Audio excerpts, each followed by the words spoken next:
政府出手，二手房以旧换新政策落地，老百姓迎来新机遇。早在几年前，市场上就已经传出了中国房子将会在未来可以以旧换新的消息，但直到2023年，这样的好消息仍然没有面世。不过2024年，政府出手了，正式推出了二手房以旧换新的全新政策，目前已经在多个地区落地实施，老百姓们也将迎来全新的机遇。在过去的一段时间当中，我国房地产行业因为逐渐趋于饱和而没有活力，越来越多的人手中持有一套旧房子，想要换新却没有机会或者是多余的资金。现在国家直接出手，将会带来怎样的发展呢？一、中国房地产行业持续遇冷。多年前炒房是很多中国中产阶级都喜欢做的事业，但是现在房子的饱和度已经非常之高了，随后带来的就是两种现象，一种是人们的房子可能已经住了很多年，无论是采光还是房子的质量都已经大不如前，想要换掉，但却没钱购买新楼盘的房子。另一种是由于全国的房子已经非常多，想要开辟全新的楼盘已经是难上加难，必须经过审核才可以，这也就使得现有的房子卖不出去，旧房子又无法出手，人们似乎生活在一个恶循环当中。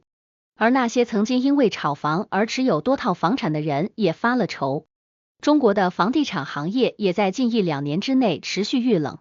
为了解决这个问题，很多专家都提供了一些想法，他们希望能够推动房地产行业的复苏，因为这是维持我国经济的重要因素，所以部分专家提出可以以旧换新。所谓的以旧换新，其实就是让房产直接挂到中介，再让中介以较低的价格卖出去，这样一来，有产者就可以拿着自己卖掉旧房子的钱去换一座新的房子了。可是，一般来说，到手的钱肯定是不多的，毕竟这并不是真正的以旧换新，而是把这个房子卖出去，自己再贴些钱买一座新房子。算来算去，很多民众都觉得不划算，左右都是要添钱，还不如住自己的旧房子。所以该提议在持续了一段时间之后，发现效果不好，也就没有盛行了。众所周知，房地产行业关乎着中国的经济增长。在2019年，中国的房地产行业增加值占到了中国 GDP 的 13.3%。不仅如此，对于地方财政来说，房地产也是有着至关重要的影响的。所以保持房地产行业的稳定，对于保障财政收入以及政府的收入都有着至关重要的意义。而政府的收入一般都用来做社会保障和基础建设，这也正是国家致力于改善房地产现状的重要原因。除此之外，之前有很多民众手里有闲钱的时候都在投资房地产，如果房地产泡沫真的彻底粉碎的话，就会导致民生出现问题，社会会动荡，失业率会直线上升，实体经济也有可能会坍塌。我国在经济方面一直秉持着市场为主体，政府把控大方向的政策，但近年来我国政府对于房地产行业的干预确实是愈加频繁，几乎起到了大部分的主导作用。此前有人认为房子降价是好事，因为只有房子降价了，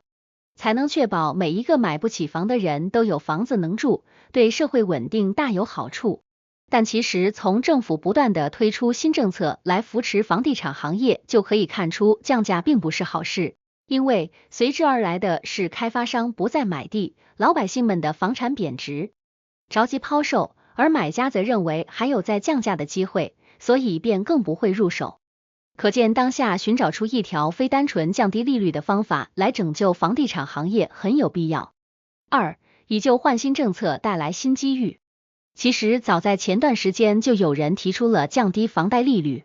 让百姓们在买房的时候能够有更低的首付这样的政策，但发现效果并不是很好，因为大家缺的根本就不是那几万块钱的贷款，而是房子整体的价格确实非常高，已经可以媲美欧美国家。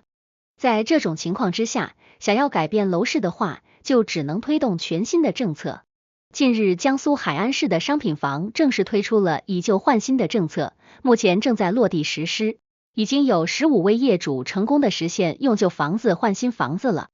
此次提出的政策并不是像以往一样让房主把房子挂到中介让他人去买，而是直接和政府来进行置换。除了江苏之外，河南部分地区以及山东部分地区都开始落实这一政策。据了解，该政策是在城区实施的，目前先打算实现前100套的以旧换新，现在报名的人数直线上涨。由此可见，需要以旧换新的人群确实非常广泛，只不过大家之前是不愿意再贴一笔钱来住上新房子的，现在大家勇于报名，是因为政府的新政策明确规定，住户把旧房子拿出来置换的新房子不得低于旧房子的价格，这是利好于百姓的好事。毕竟大家再也不用出多一部分的钱，也一样能够住到新房了。相对于之前把房子交给中介去兜售来说，现在以旧换新的政策对于住户来说是有百利而无一害的，因为房子在被回收之后，就会由政府成立相关部门来对此进行运营。旧房子将会被用于出售或者是出租，亦或是成为融资工具。而且政府还可能会把这些二手房源用来租售给外来务工人员，或者是当作人才公寓来使用，甚至有可能在后期纳入保障租房体系当中。这也有助于日后我国实现房屋租住两不误的市场。这样一来，就能够让买不起房子的人也一样能够住得上楼房，可谓是一举两得的好事。以旧换新政策的推出将会带来3大机遇，首先将有可能盘活房地产行业，拉动房地产市场的复苏和增长。以前人们都是以买房为主导，但是现在大家却以改善为主导了，因为大家都想要改善一下自己所居住的场所，而不是一味的想要将房子当作刚需，因此就会出现大量用户想将房子卖掉再买一个新的，所以整体的市场规模很大，未来就会出现大家把房子换着住的情形。这样一来，有买有卖，经济也会逐渐复苏。其次，老百姓的钱可以流动起来，多出的房产也不必栽在手里。过去3年的疫情，让不少人看到了房子留在手里无法出售和出租的窘境。现在由政府兜底，大家就再也不用担心了，可以放心进行买卖，还能住到新房子。如果名下房产比较多，可以直接置换一套全新的房子，以更高的价格进行出售，算是增加了自己的收入。最后，这对于政府来说也将是一件有利的事情，楼市逐渐恢复景气，政府的地皮也就能够正常出租和出售了，经济也会逐渐好转。3. 未知风险或将由政府承担。值得一提的是，所有新的政策在没有实施结束之前，全部都是含有未知风险的。尤其是此次部分地区所主导的以旧换新的政策，主要是由政府所属的资管部门来将旧房子收走，然后支付给用户款项的。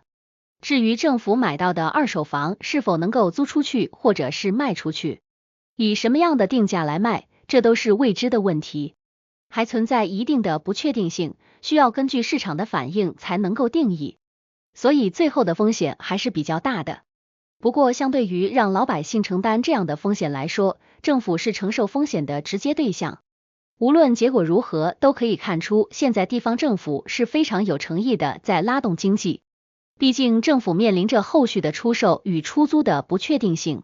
更重要的是，如果价格评估的不够准确的话，在后续房价出售定价的时候，就有可能会面临持续下跌的风险，导致国有资产继续流失。此次政策可谓是奇走险招，如果后期效果比较好，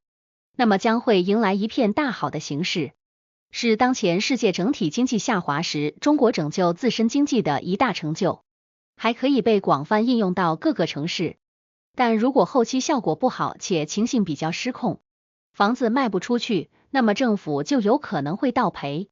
但无论如何，这是一次非常不错的尝试。作为老百姓的我们，不必担忧政府在赔钱之后是否会将这些风险全部都平摊到百姓身上，因为目前各个地方政府都在做试点实验，回收的房子数量还是比较有限的，主要是先以100到200套为回收标准，如果有不错的效果，才会开放实施，相对来说还是有一定保障的。结语：无论如何，房子以旧换新对于老百姓来说都是重磅利好的史诗级好消息。对于买房人来说，这是一份好福利，能够保障自己的权益不受侵犯，也不必自己再劳心劳力的去出售。而对于买房者来说，也将能够花费更加优惠的价格去买房。对于租房者来说，租住二手房或许会更加便宜，可谓是多方受益。不过在新政策出台的时候，也伴随着一定的要求，不同地区的要求和置换政策都是不同的。比如，有的地区只有固定的楼盘能参与换购，二手房在进行价格界定的时候，也需要由专业的人士来进行评估，整体的流程并不简单，但总体来说还是非常值得期待的。